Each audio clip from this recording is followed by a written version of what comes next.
Okay, so we're going to finish up stress today, stress and health.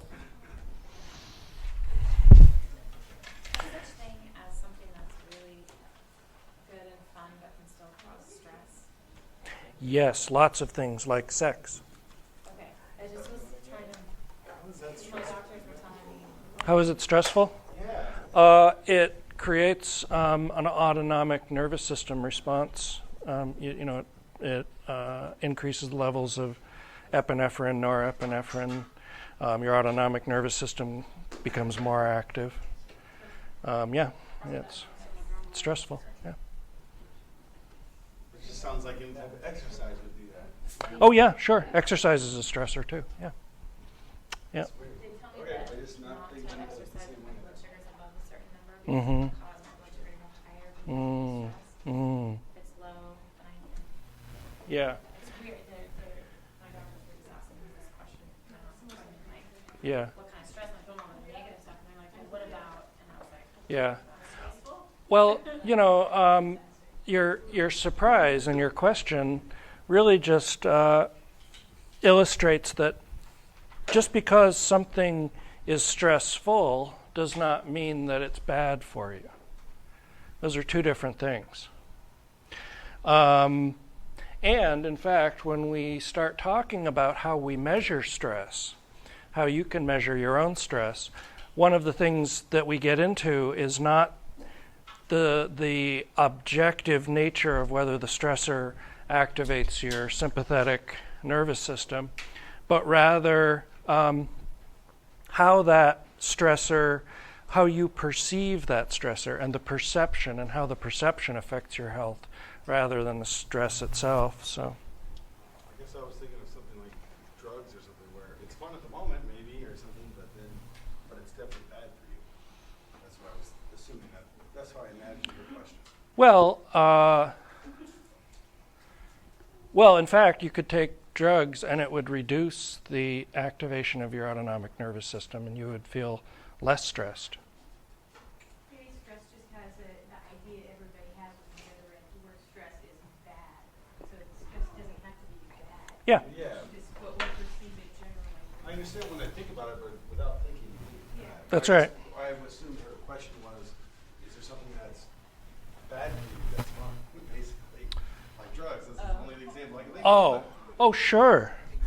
There's lots of things that are fun, but that creates, that has negative effects in your life, certainly. But in terms of, if something is fun, your perception of that thing as fun is going to almost sort of offset any negative effects of the stress itself on your body. So it's really a perception thing. But we'll get into that today too. Yeah. So the same activity will affect two people completely Oh yeah, absolutely. Sure, of course. depending on their perception. Yeah, sure. Yeah. So, any other questions before we start out? So we're going to talk about a couple of different approaches to understanding stress and what stress is and defining it and measuring it. So we're going to talk about Selye, Hans Selye, and then we're going to talk about Lazarus as an alternative to Selye. And then we'll talk a little bit about how we measure and appraise stress. So here's the deal with Selye. Selye does his research starting out in about the 1930s. And he's active in research right up until the 1980s. And he's going to come up with the idea, the concept, of what will become known as the General Adaptation Syndrome, or the GAS.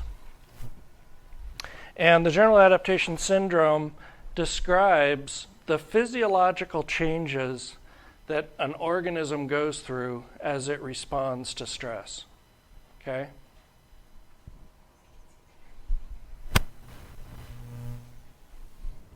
And what he's going to say is that the stress response is nonspecific. Essentially, you get the same stress response regardless of what kinds of stressors are present in your environment. So when we talk about stress, we went through that little slideshow with the pictures, and I said, well, what is stress? You know, is stress your job? Is stress your response? Is stress the interaction? Mostly when we talk about stress, we talk about stressors, which are the actual stimuli in the environment that are going to evoke a response, right? Whereas when we talk about stress, we're specifically referring to an organism's response to that stressor.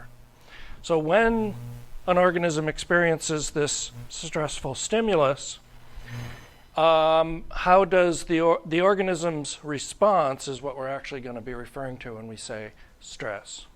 So stress is your response, but there are plenty of stressors out there, right? And as we said, two different organisms may have different responses to the same stressor. But according to Cellier, the way that the response happens is going to be the same regardless of what the stressor is. Questions on this?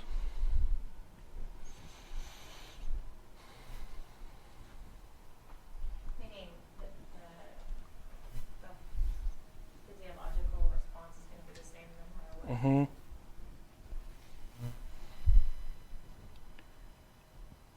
Even if you think it's a good one or a bad, it doesn't matter Mhm. your perception. Mm-hmm. According to Cellier. But we'll see that that's a problem. Yeah. So when Cellier describes the general adaptation syndrome, he says we go through 3 different phases. And in the first phase, he called the alarm or reaction phase. And during this phase, your body has to realize that there's a stressor there, and then it has to start making some physiological changes that are going to allow you to respond to that stressor effectively, right? So if if somebody says, hey, look out, and they point above me and I look up, and there's a 20-ton weight falling down toward me, I'm going to have to activate some kinds of systems in my body that are going to allow me to do what? Get the heck out of there! So this is the point at which they say your stress resistance will go down briefly as your body has to suddenly start responding by all kinds of metabolic processes that are going to divert a lot of your resources to energy, to being able to respond, to being able to run away, or to being able to confront the threat. And then usually once you've confronted the threat or you've run away, there's a period called the resistance phase. And in the resistance phase, if you're still exposed to the stressor, your stress resistance is going to go up for a little while. But at a certain point, what's going to happen is it's going to start to tail off. And when it starts to tail off, when you're not able to, to keep coping with the stressor minute after minute, hour after hour, day after day, what's going to happen is you're going to start moving into the third phase where you'll go through exhaustion. And so you'll read about a musician who's on tour and, they're doing a show every night and, they've got a lot of obligations and they go, and they're constantly in this state of stress. And one day they just kind of keel over in exhaustion and their body basically says, I'm done. I can't do this anymore. Because the sympathetic branch of your autonomic nervous system, remember, is pumping all those stress hormones through your system. And you're maintaining a high level of activation, metabolic activation in all of your bodily systems, and eventually it takes a toll. And your body says, no more. And that's when you go into exhaustion. You faint and can't get up and have trouble maintaining electrolyte levels and things like that. So it's very dangerous. to stay in these stressful situations. Now here's the deal. This is really good. This is a great response system, and it works really well for what? Temporary stuff. Short term, like, the 20-ton weight, right? Or the tiger on the trail, the mountain lion on the trail, right? Mobilize your systems, get the heck out of there, and then you can come back to normal. The problem is that we don't live in a world of those kinds of stressors for the most part anymore. For the most part, we might almost get into a car accident and that activates you for a little while and then you calm down. But for the most part, when we talk about damaging or dangerous stressors, we're talking about these long-term situations. Maybe your boss doesn't like you at work, but he can't afford to fire you, and so you keep going to work every day, and you realize, he doesn't like you, and he wants to find somebody else, and you feel like you're not doing a good job, and it just goes on and on and on and on, and pretty soon there's nothing left, right? So this response system is not very adaptive for our contemporary social stressors. It is extraordinarily good for the kinds of stressors that we probably faced in our evolutionary past, right?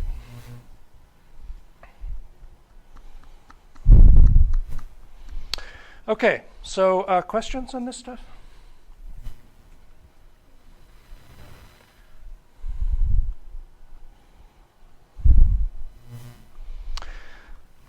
So Cellier's gas, what do we say about Cellier's gas? As I said, basically Cellier said this is a physiological response, and it's a very basic response that all organisms have built into them. But all of his subjects were non-human. He didn't run human studies, and because he was more interested in controlling the variables in his studies. So that's one of the criticisms, and the idea that as humans we have pretty unique ways to respond to environmental stressors that maybe a lot of animals don't have. For example, two entirely different people will have two entirely different perceptions of a stressor. We'll see something that one person says, that freaks me out, and another person, it doesn't, right? In addition, humans do this interesting thing with interpretation and cognition. So we interpret events, and when we do this interpretation, remember, we make interpretations of events not just based on the present situation, right? Because a lot of things that we're afraid of in the present tense are not fearful. Mostly we're afraid of what? The future or the past or some sort of combination of what might happen, be based on what happened before, and is she really gonna like me? Right? And this is this like real, very different kinds of stressors than probably most animals go through. We don't have a lot of evidence of future cognition in animals. So it's this future casting that we do that oftentimes is this very intense stress. We worry about what hasn't happened yet, okay? And, some of us are more neurotic than others in that way, but... Okay, so the criticisms of Cellier are valid, but his basic description of the physiological process, when we look at human responses to stress, comes out about the same way. All mammals essentially respond the same way. So when we go beyond Cellier, we get to Richard Lazarus. And Lazarus is going to come along in the 1980s, and he's going to start doing research with humans on stress responses. And when he expands his research to humans, he's going to define stress specifically as the human response to the perception of threat and vulnerability. Okay? So when you see a stressor, you're going to have to perceive it as threatening, or you're going to have to perceive a vulnerability that you have as a result of that stressor. So losing a job for one person may be stressful, for another person maybe not, right? Based on their subjective perceptions. Did you really like that job? Did you not like that job? Did you have money in the bank, so losing a job isn't a big deal? Are you living paycheck to paycheck, so you're on the street if you don't have a job, right? So all kinds of other situations are going to come into play in terms of how you interpret and perceive that stressful situation. And as I said, when we think about future events, that's all about perceiving a threat or a vulnerability that doesn't exist already, right? So in that way, we've got these really kind of somewhat unique patterns and processes. I already talked about this. And we've got this interesting thing about optimism. Some of us are very optimistic. Some of us are pessimistic. And optimists, when we talked about unrealistic optimism and realistic optimism, someone with unrealistic optimism may not be stressed out by the fact that they're having unsafe sex. Someone maybe with a more realistic optimism or a pessimistic view is going to be stressed out by the same kind of thing, right? Right? So if you say something nasty happens to you, but then you can see something good coming out of it, do you still, obviously still go through the stress, but is it changed if you have a different outlook on it? Well, that's so the question is, when you go through a stressful or traumatic event and you perform what's called a reframing of it or a reinterpretation of it as being, I lose my job, but now I have an opportunity to change careers, which I didn't feel free to do before I had lost my job, right? Really what it is, your stress is going to go down. You're reinterpreting in a different way. You're changing your perception. And it's a coping mechanism. It allows you to cope with the stressor by saying, I didn't really want that job anyway, right? Even if it's true or not. So you're going to have Sometimes we do a lot of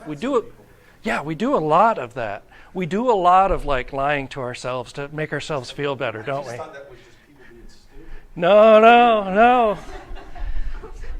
Well, yeah, but no. People who do crazy things are not crazy. As human beings, we do a lot of weird kinds of stuff. We study this in social psych. If you're interested in that, take that course. But this is called cognitive dissonance. You already read about cognitive dissonance. Yeah, it's cognitive dissonance. So in order to reduce that arousal, we make up excuses for why we did something or why we do something, and that helps us feel better about ourselves, right? So it's kind of a way of coping, right? So when Lazarus talks about stress, he's going to define a concept of psychological stress, which is going to be a little bit different than Sellier's physiological stress response. And he's going to say psychological stress is a particular relationship between the person and the environment, okay?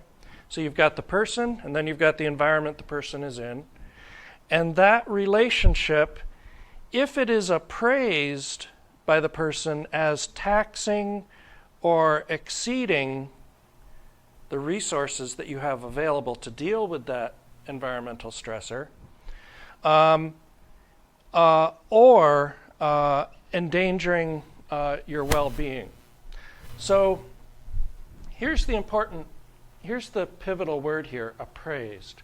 So it's your appraisal that's going to really determine how stressful something is. You have control, really, is what that says. So there's an optimistic part of it.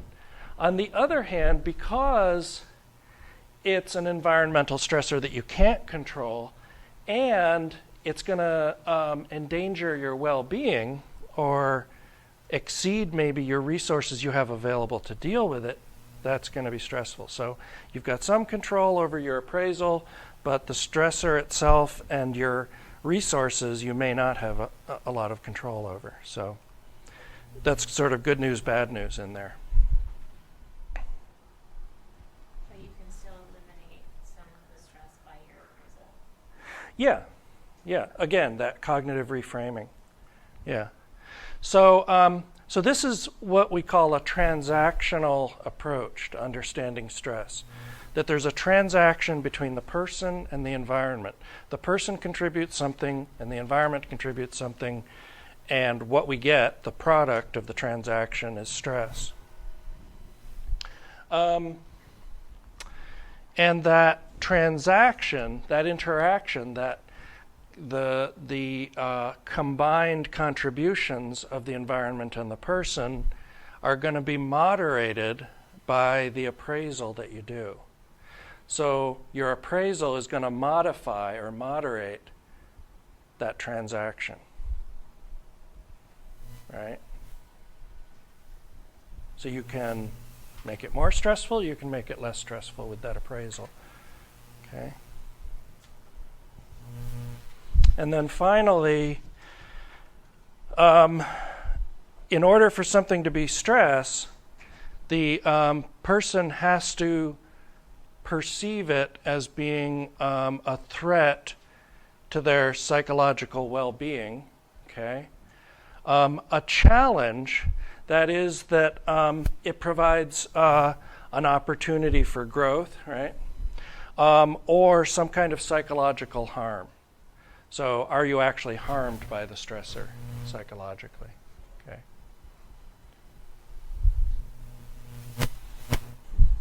So Lazarus's approach is more comprehensive than Salier's, especially when we start dealing with human beings rather than animals, okay?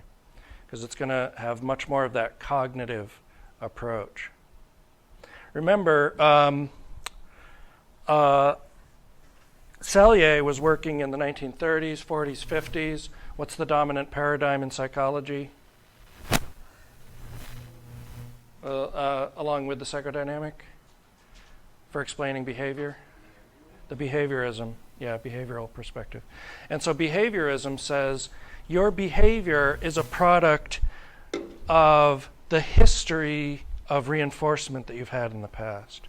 So it's very deterministic, and it doesn't consider the black box and what's going on up here. This is much more about the black box, and this is coming along in the 1980s after we've gone through the behaviorist approach and we've emerged into the cognitive psychological approach, right?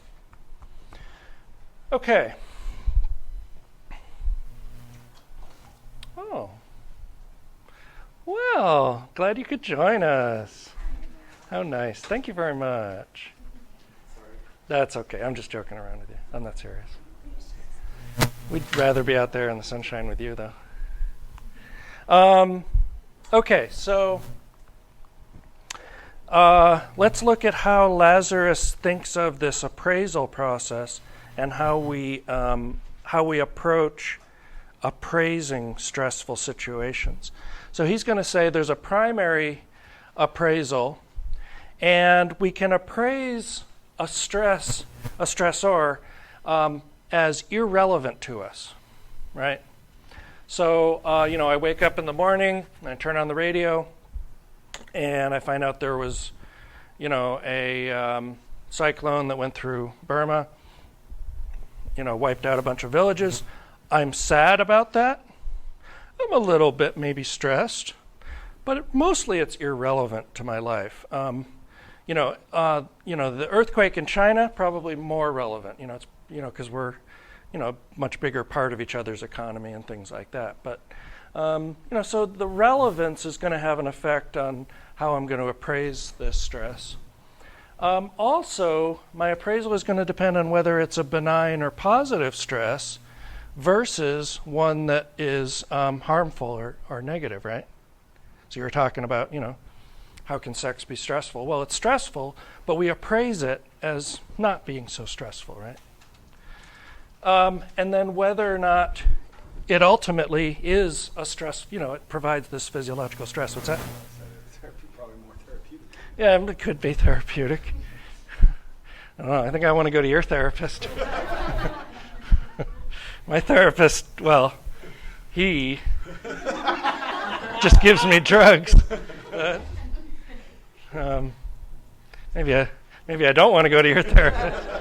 Okay, so when we appraise something as stressful, generally we think of it as being harmful, threatening, or challenging. And we generally think of it as being harmful, he says, when we experience these kinds of emotion: anger, sadness, disgust, contempt, right? Threat, when we appraise something as threatening, stressful and threatening, what we generally tend to feel are the kinds of afraid kinds of emotions. So fear, anxiety, worry, right? And when we appraise something as being challenging, we experience excitement or anticipation, right? When you go to your therapist's office, you experience lots of anticipation, right? So this is a nice, really nice, comprehensive kind of model for understanding how we can experience things so vastly different as individuals, right?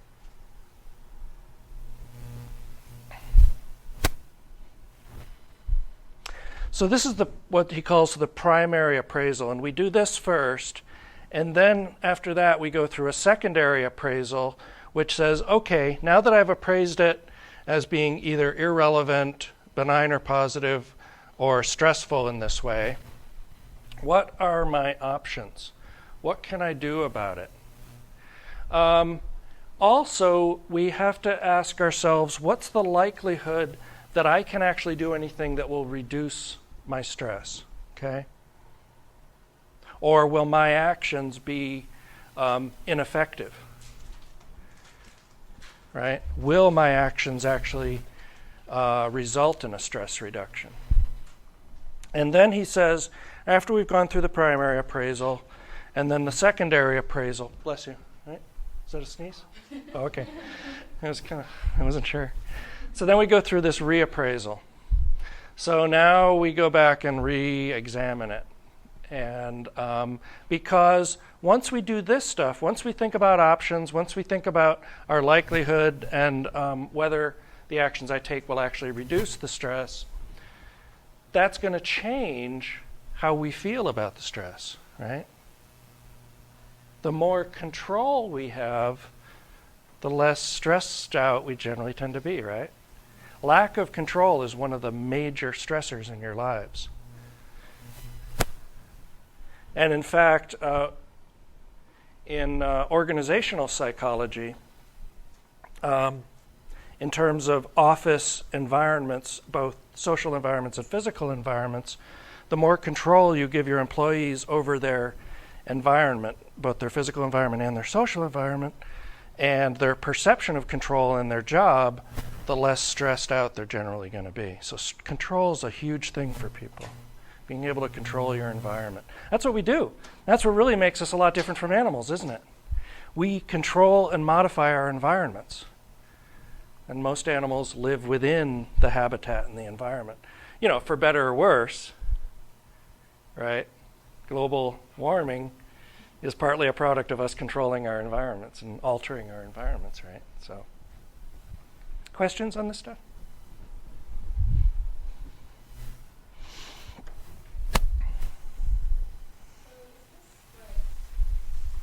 Are all these different appraisals like more cognitive or are they more like subconscious? You know, I would say Lazarus would probably say they are active cognitive appraisals. We may do them without conscious awareness. Because it seems like people do like this naturally. Yeah, Thinking about it. it could be without conscious. I don't know if Lazarus specified one way or the other. So what I'm passing out to you is the stress appraisal measure. You're welcome. And this is a scale that's used to interpret and to maybe measure and quantify your appraisal of a particular situation in the future, okay? So you've got an exam coming up when? A week from today? No. 2 weeks from today. Yeah, because we don't have class next Thursday. So a week from Tuesday then.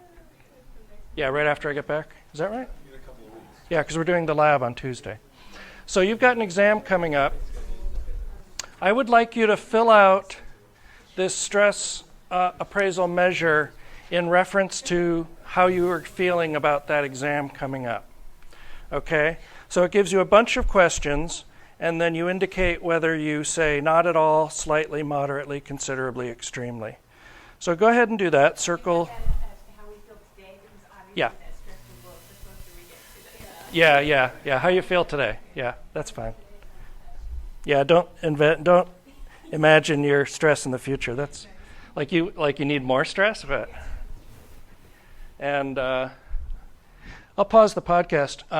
Well, actually, I'll let you do that, and we'll take a little break too, and then we'll come back and interpret the stress appraisal measure.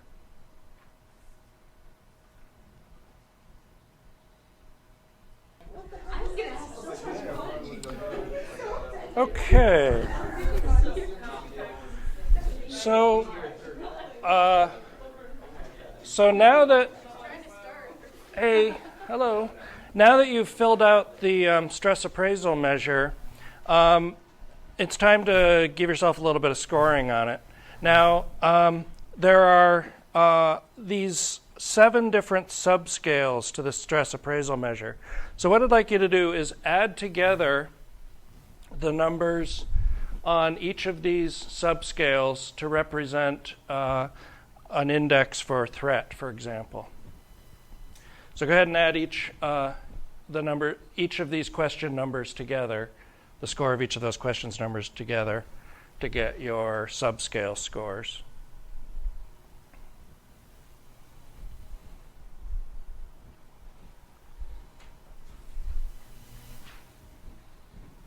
We should have lines across this so you can tell which one to pick. Yeah, I'll put those on there next time. Yeah. He's like, yeah, I'll take that, sure.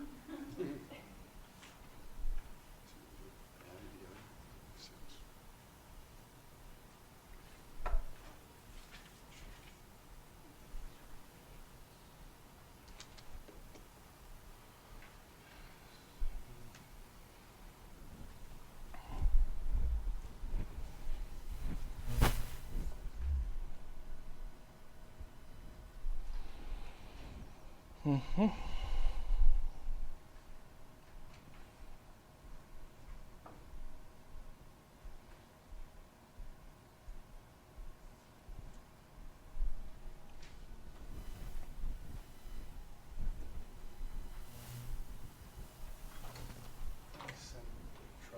Centrality. Mm-hmm. What does that mean? I'll tell you in a minute.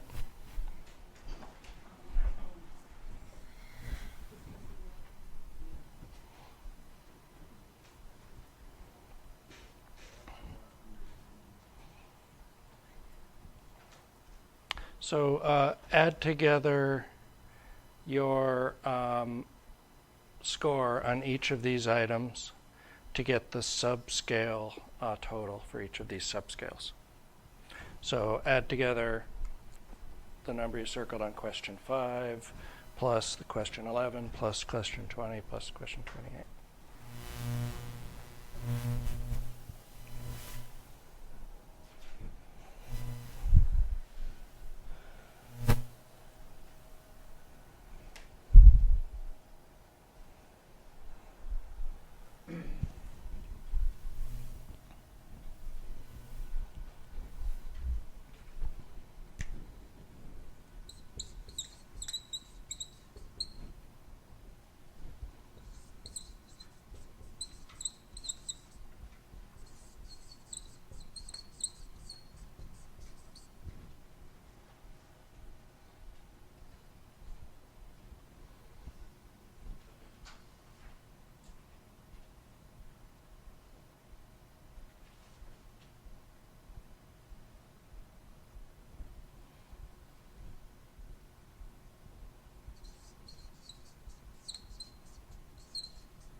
You guys are cruising right along.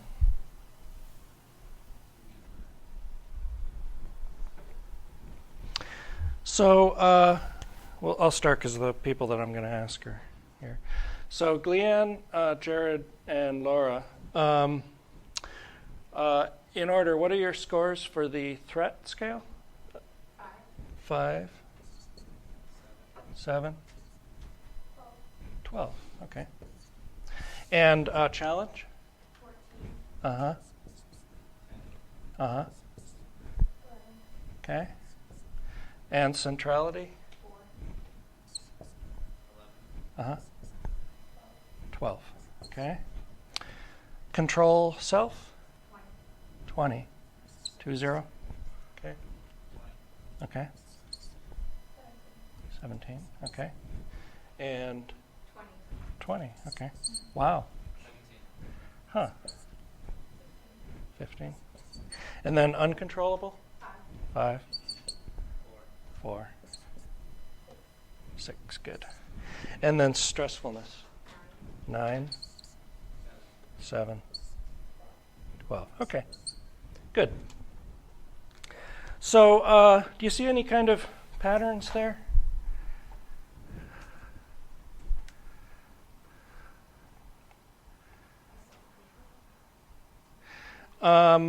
Laura scores quite a bit higher in terms of threat.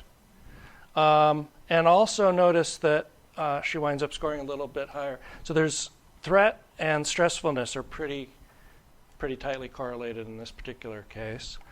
For most of you, the degree to which you think that exam, the outcome of that exam is uncontrollable, or the stress from it is uncontrollable, is very low.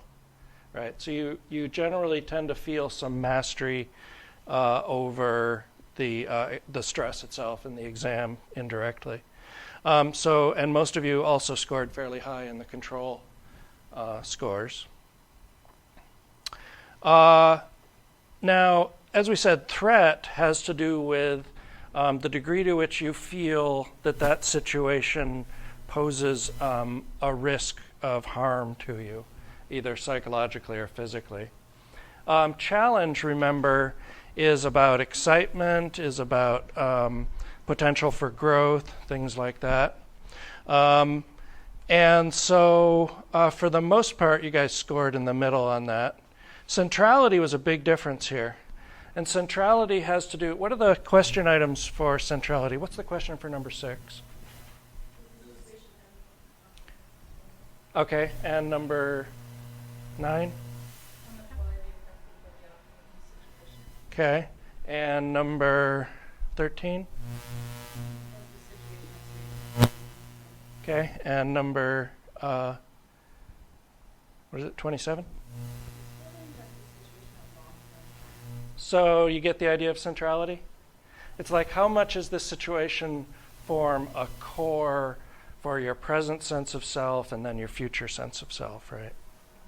And, Gleanne has a relatively low score there. The other two have a little bit higher.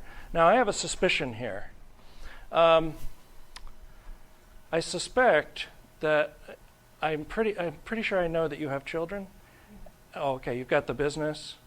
You've got a lot of other stuff going on outside, and I wonder if the two of you may have sort of your identity is more tied into your success on the exam or indirectly in the class than yours might be, where you've maybe you've formed this unique identity. I have a specific major, and still kind of working on that. So it's like maybe if I had a specific thing, it would have more weight. But since I'm still kind of figuring it out, it Okay. might have more weight because you know what I'm saying. Are you guys thinking of majoring in psychology or something related? No? Okay. So why do you think you guys have a higher centrality score? Any ideas? I did terrible on the last test. Okay.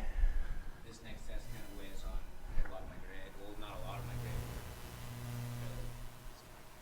But Okay. Okay. that was more of just GPA and maybe grade class as opposed to my overall health Okay. or well-being. Right. Right. Any ideas? I Okay. So there's a lot riding on it. Yeah. So so again, this is the idea of appraisal. You're appraising the centrality much differently than the two of them, right? So so how you appraise something is going to ultimately contribute to really how stressful it's going to feel to you. So what if your centrality is like Then you need to get a life. I think mine would be really high too. like what 18 that's really high or not? Well, if you consider that the maximum would be 20, right? 5 times 4. 18 is pretty close to the maximum, yeah.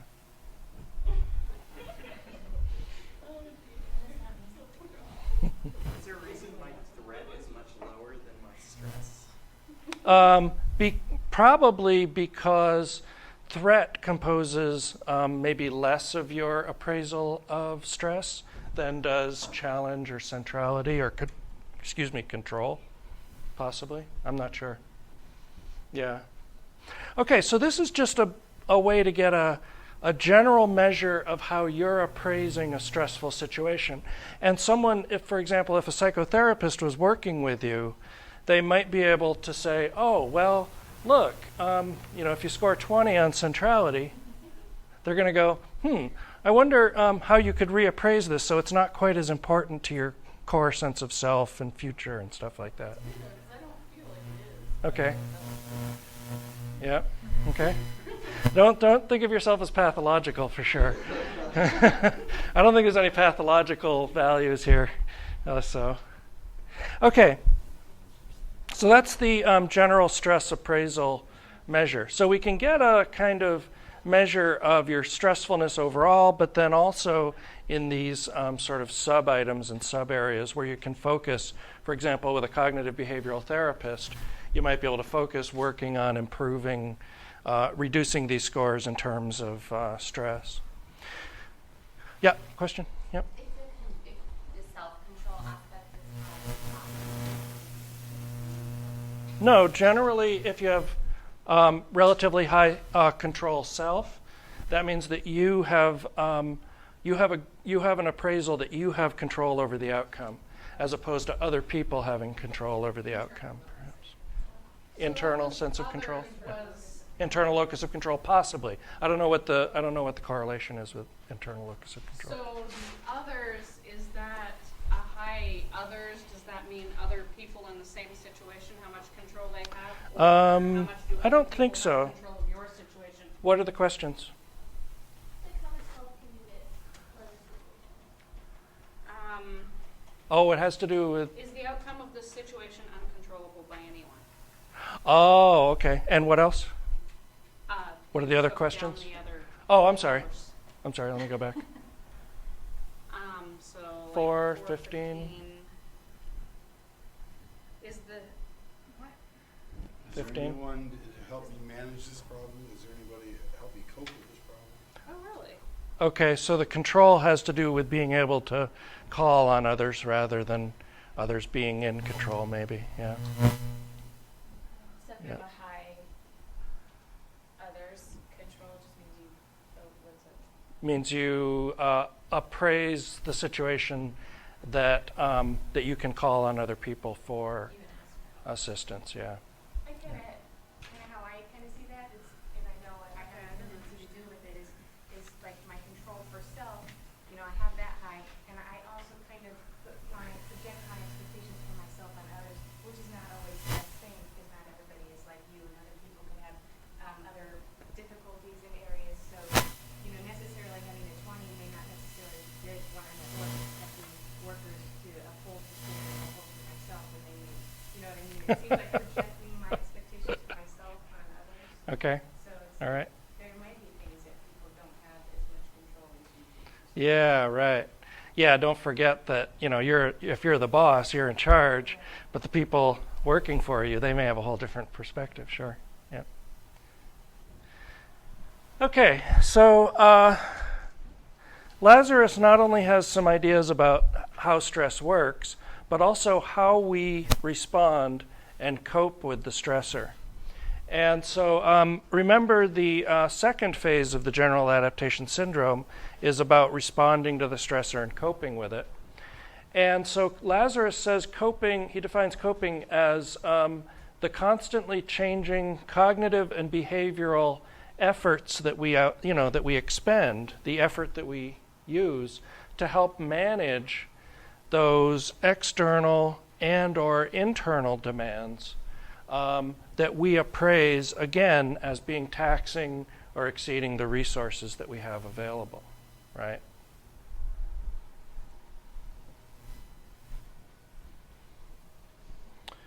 So what this means is, first of all, that coping is a process. It's not an end. It's not a product. It's a constantly changing process that we change our coping behaviors in response to the success or failure of our coping efforts that we've tried to use in the situation, right? So we learn from our coping efforts what works, what doesn't work. The second important thing here that he says, it's not an automatic process. Coping doesn't happen automatically. It's something that we actually have to learn. So an effective thing to teach children in school, elementary school especially, is how to cope with stress, how to cope with, their classmates that are taunting them, how to cope with the demands of the school, how to cope with, difficulty they're having with their parents or something like that. So, and what it means is you have to teach somebody to try new strategies, right? Because these things don't just come to us automatically. But a lot of us don't get taught how to cope with stressful situations. And then another important factor that Lazarus identifies in this definition is that it takes effort to do this. It's not as if this comes without its own costs in terms of energy, time, resources. And what's important for coping is that we get a sense that we are able to manage and control our situation. Again, this comes back to that issue of control. The more control we feel over our environmental situation and over these stressful situations, the more likely we will feel as if we're successfully coping. Whoops, sorry. Didn't mean to flip that.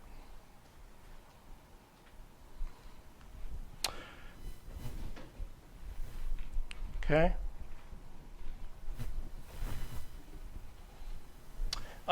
In what ways do you feel like, or do you not feel like you've been taught coping? Or have you just learned it trial and error, maybe? Did anybody have any, do you remember ever learning it really explicitly? We were like in grade school. I remember there was like the calm down thing where you're supposed to like count to 5 or like take a deep breath. Oh, good. And exhale. Awesome. Like it was like in grade school, like maybe like 4th, 3rd, 4th, 5th grade. I don't know. Somewhere around there that they taught us breathing techniques and things like that. And then that was it, and then, I think that was pretty much it. I'm sure in health class, like I in don't know. middle school and high school, they taught us other things. I don't really remember. Yeah, right.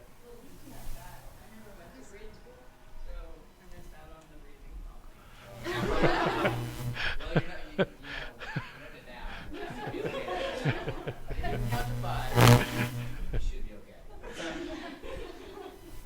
We'll actually do some stress management stuff in the lab on Tuesday. So yeah.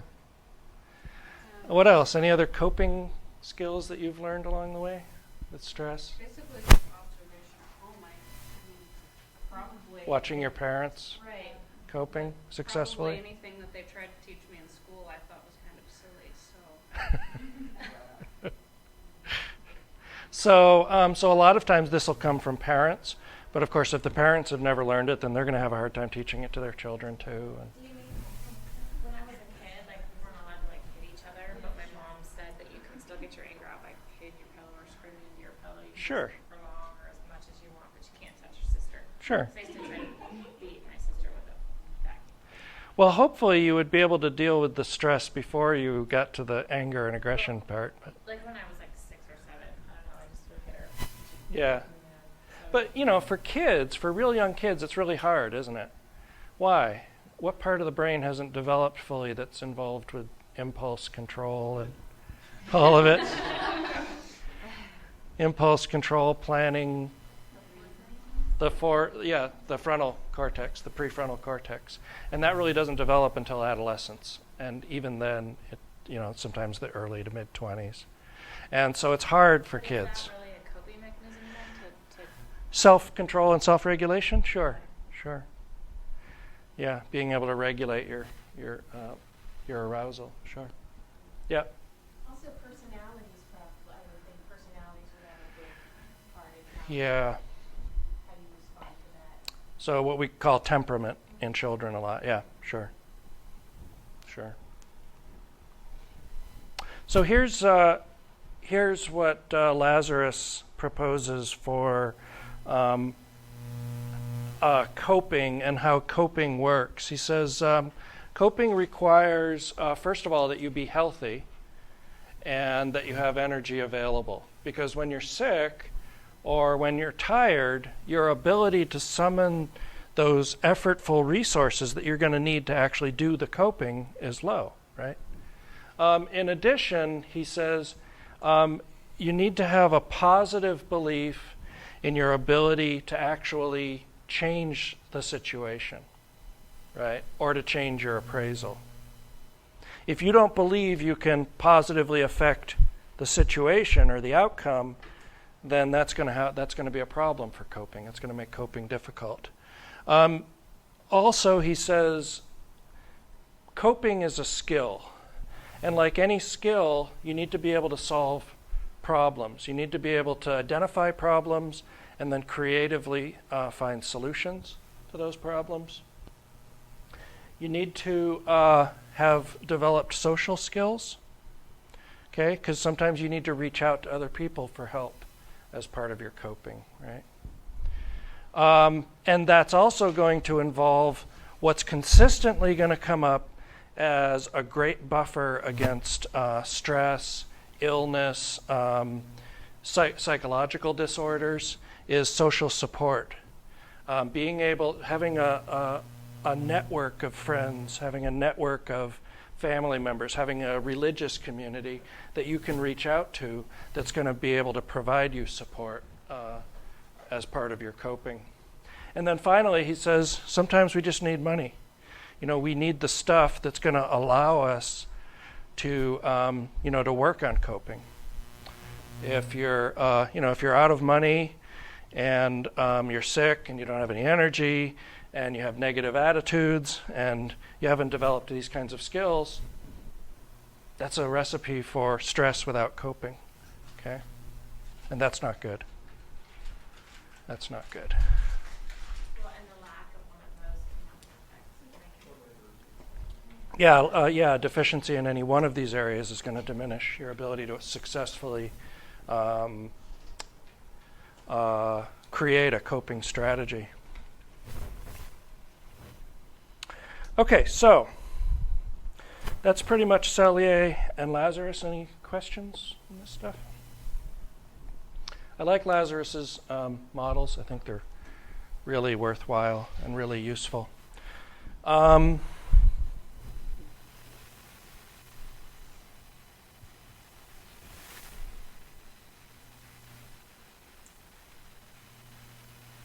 go pass these out later. Okay.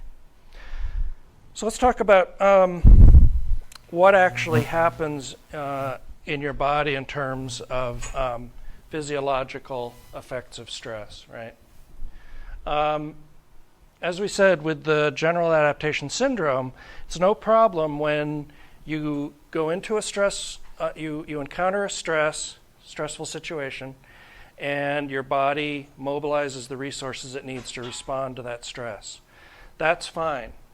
The problem, and you go through those two stages, the alarm stage and the resistance stage.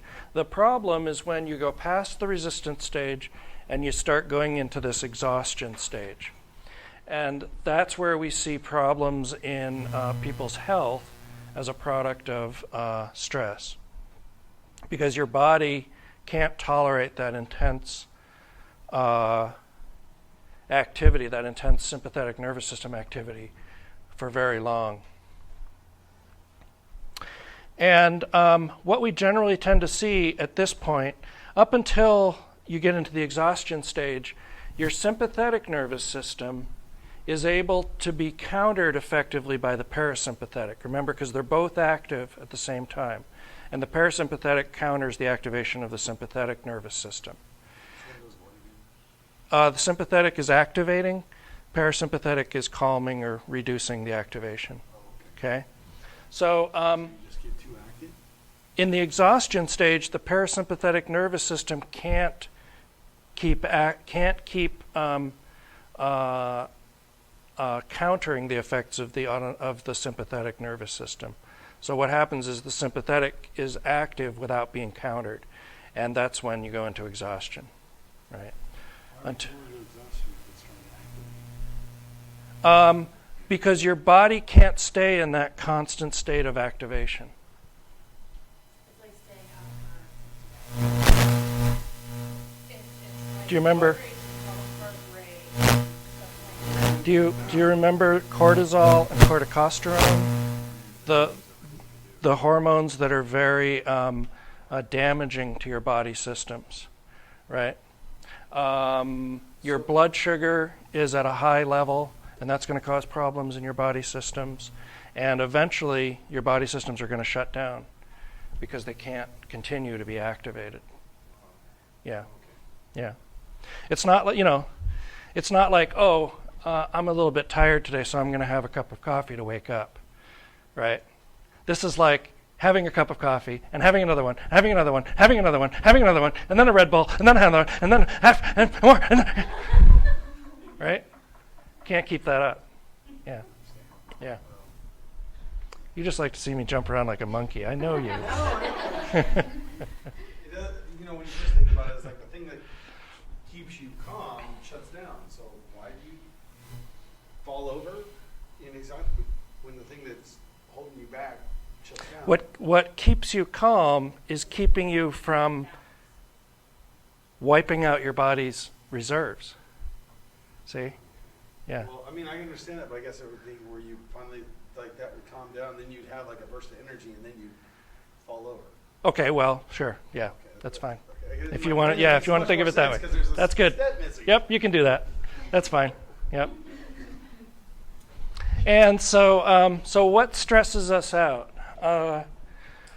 Well, when we talk about stressors, we generally tend to think of some pretty significant kinds of life changes. So these are some of the major ones. When someone close to us dies, it's a real high-level major life stressor. When we get divorced, right? Similarly, when we get married is also a pretty strong stressor. And unemployment certainly is. Again, these are all going to depend on your appraisal of the situation, right?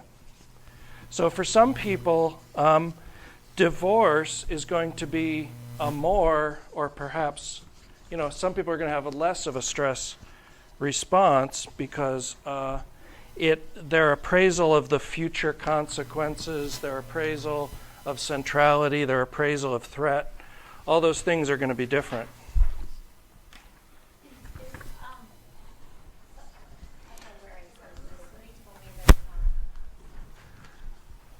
Moving your home is comparable, like physiologically in your body, to the same kind of stuff you experience when someone dies?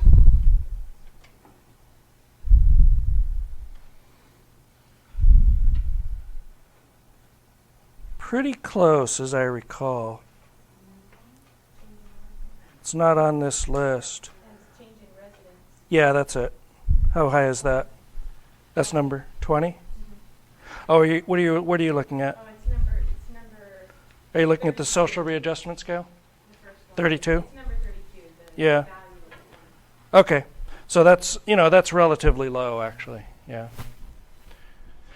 Okay, so what I passed out is a set of 4 questionnaires. And the first one is an assessment of major life event changes and the relative stressful contribution that those have, right?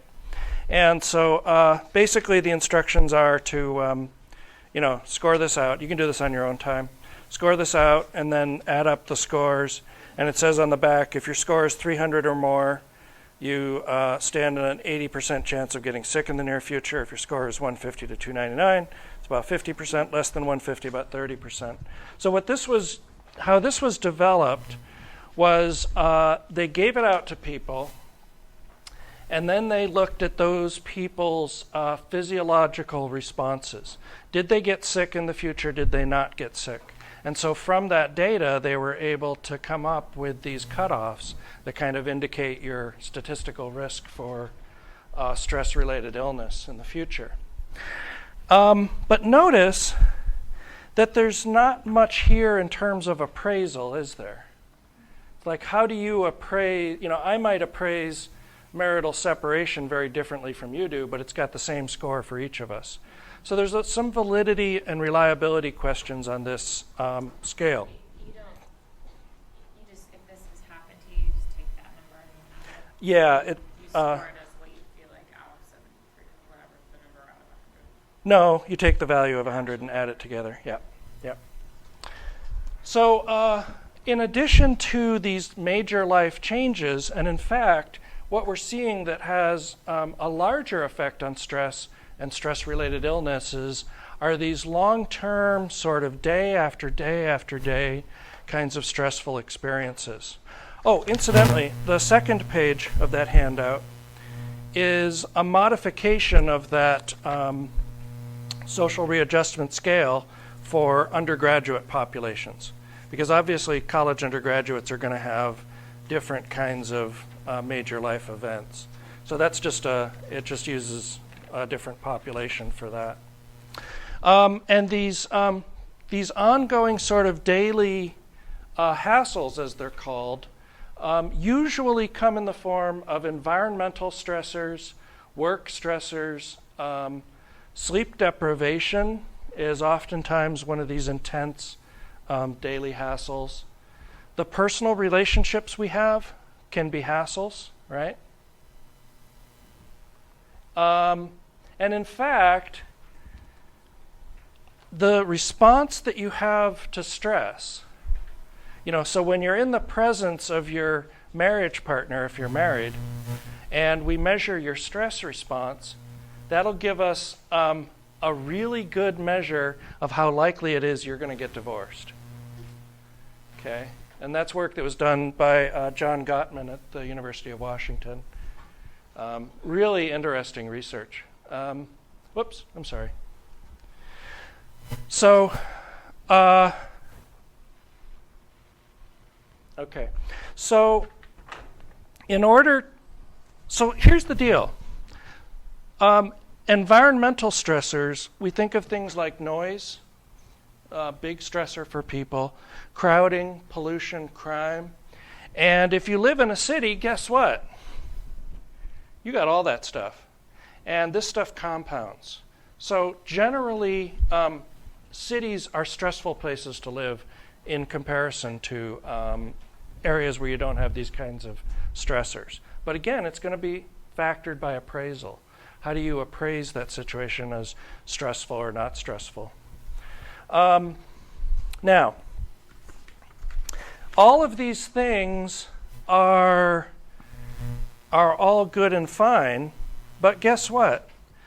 A lot of this stuff, especially personal relationships, that can be both a hassle, but also what Anita DeLongis and Folkman refer to as uplifts. So the third scale in this packet is the hassles and uplift scale. And the deal with the hassles and uplift scale is that just before you go to bed, sit down and reflect on each of these items and to what degree you felt those factors of your life were a hassle to you, caused you problems, versus what degree there were uplifts. So, for example, children. Day or throughout? That particular day, yeah. And so, for example, children. children are both a hassle and an uplift. But maybe the uplifts exceed the hassles, right? And so one of the ways this is used is to help people as they're going through sort of stress coping training to be able to see how their hassles and uplifts are changing. And are they reappraising things as more of an uplift and less of a hassle, right? Okay? These other ones, when you're doing it, if it's never happened to you, then you just don't. Yeah, I use a 0 score. Yep. Yep. Fortunately. Okay. So how are we going to measure stress? Well, we talked about the social readjustment rating scale. This is sometimes just called the major life event scale. The undergraduate stress questionnaire, again, good for undergraduate populations. The hassles and uplift scale, which has more to do with daily events. And this was developed, I took a health psychology class from Anita DeLongis at the University of British Columbia. And then the last one in this packet is the social support scale. And what this does is it gives you an opportunity to recognize areas that we know of that usually provide people social support and how much social support you feel from those areas. So this is a good scale to go through and start and recognize the places where you can get social support, or start cultivating areas where you're not getting social support but you can. So for example, if you don't belong to a religious community, that might be, an indication that it might be a good time to maybe start getting involved if you have problems of getting social support from other areas. Or a group concerned with the environment, or a self-improvement group, or whatever, right?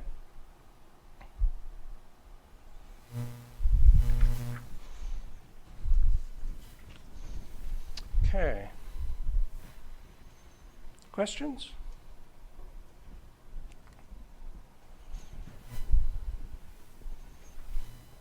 On measuring stress. How many of these should you do? Or if you Oh, no, I'm just giving you samples.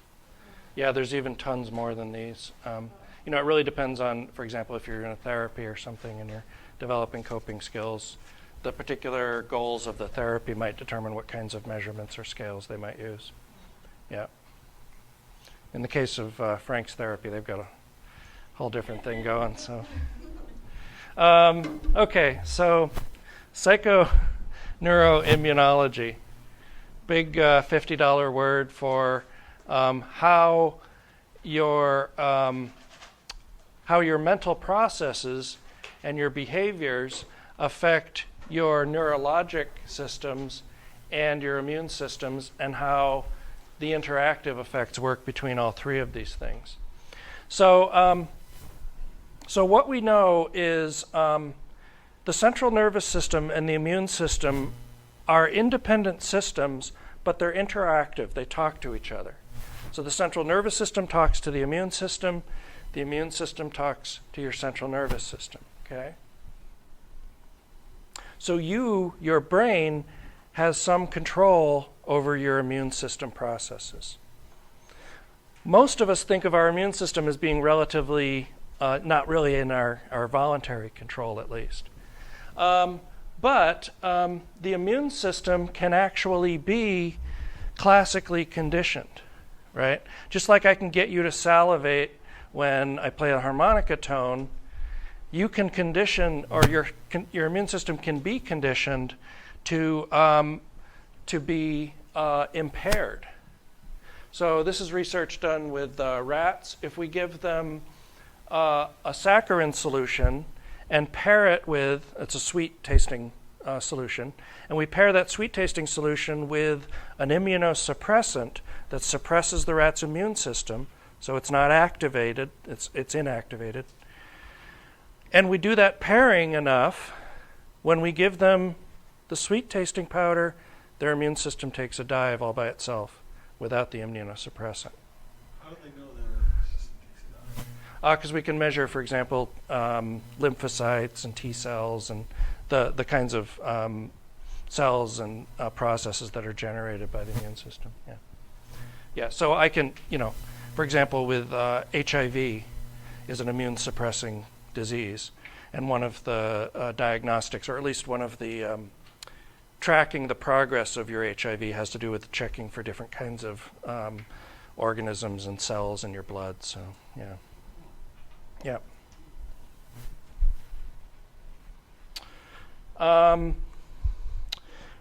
We also have some good data about how loneliness affects your immune system. This is in college students that this research was done. Generally, students who are lonelier will report more problems with immune system function when they're put under exam stress.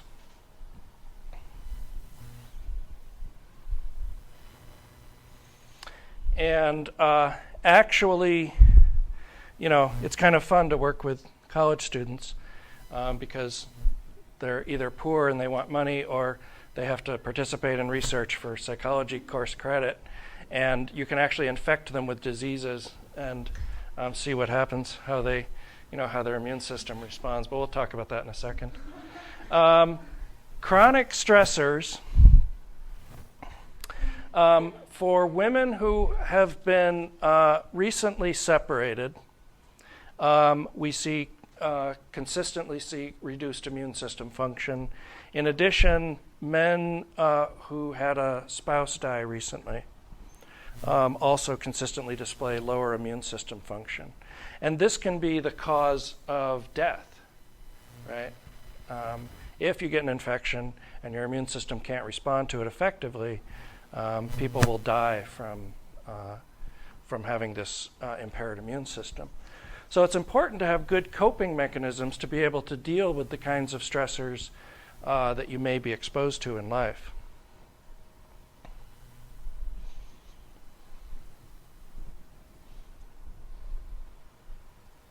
Okay. It's interesting how it just says men whose wives have recently died. Yeah. Not women. Isn't that interesting? Yeah. 'Cause Yeah. I would guess that that's who they did the study on, and they don't have data for the other group. I think you're not right about that, but here's the deal. Most people, I think most people underestimate the degree to which men are dependent on women. In this culture, we tend to think, oh, well, the women are dependent on the men. But in reality, psychologically, men have a high dependence on women for good functioning, yeah. In my family history, there's several cases where grandma dies and grandpa dies a month later. And then the opposite effect. If grandpa dies, grandma lives 10 more years or 12 more years. Well, maybe grandpa's kind of a stressor for grandma. I don't know. Or these are people that were married for like 70 years. Yeah, it is not that uncommon for once one partner dies that the other partner will die within a year. I think that's, that's the kind of cutoff where if you get through that year, you're okay, you're good to go. But yeah, oftentimes it's within that year. How are you going to actually improve your immune system? Well, for one thing, relaxation training. So you can work with a therapist for relaxation training, Frank. It's always relaxing after the Yeah, the therapy is just kind of a stressor, but then the relaxation comes later. So, and we'll actually be doing some of this in class on Tuesday. Be sure to be here. I'm thinking of the movie cliche of smoking the cigarette after the Yeah, bring your cigarettes. So we're going to do relaxation through biofeedback training. So we'll see the effect of biofeedback on your autonomic nervous system.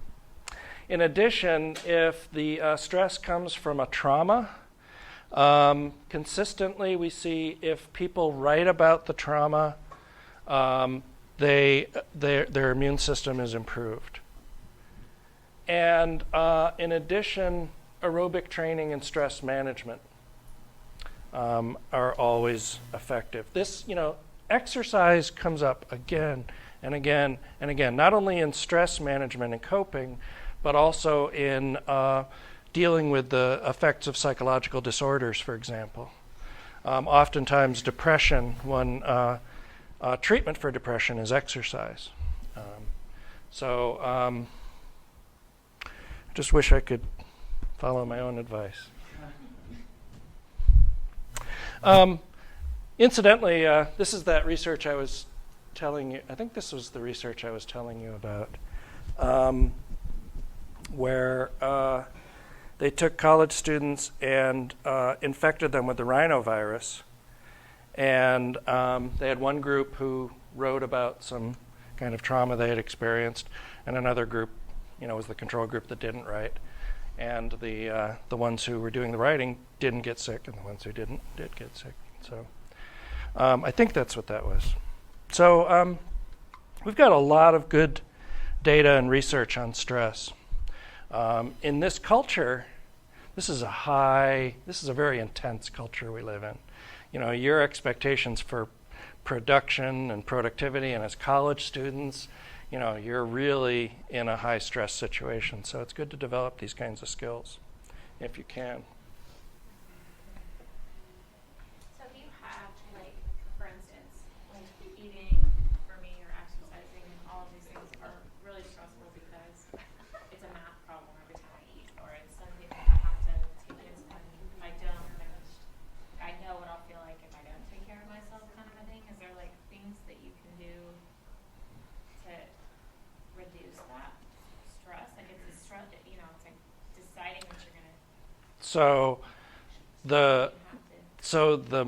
The health management is stressful, Yeah. and getting sick is stressful. So which are you going to, Which one's which? Yeah, you're between a rock and a hard place. I think what you have to deal with is reducing the stress you feel in the health management part. So, when you think about planning or, doing whatever it is you have to do, take some deep breaths, write about it, go run around the block. I don't know. Yeah. Yeah. Just one of those things. Just curious. Any other questions?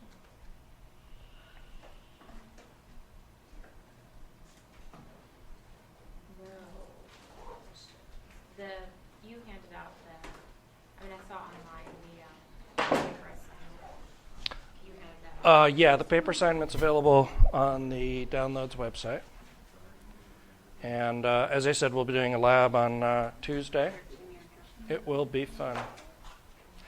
That's been And it will involve pain. You'll see. Not Frank's kind of pain. No. Hopefully.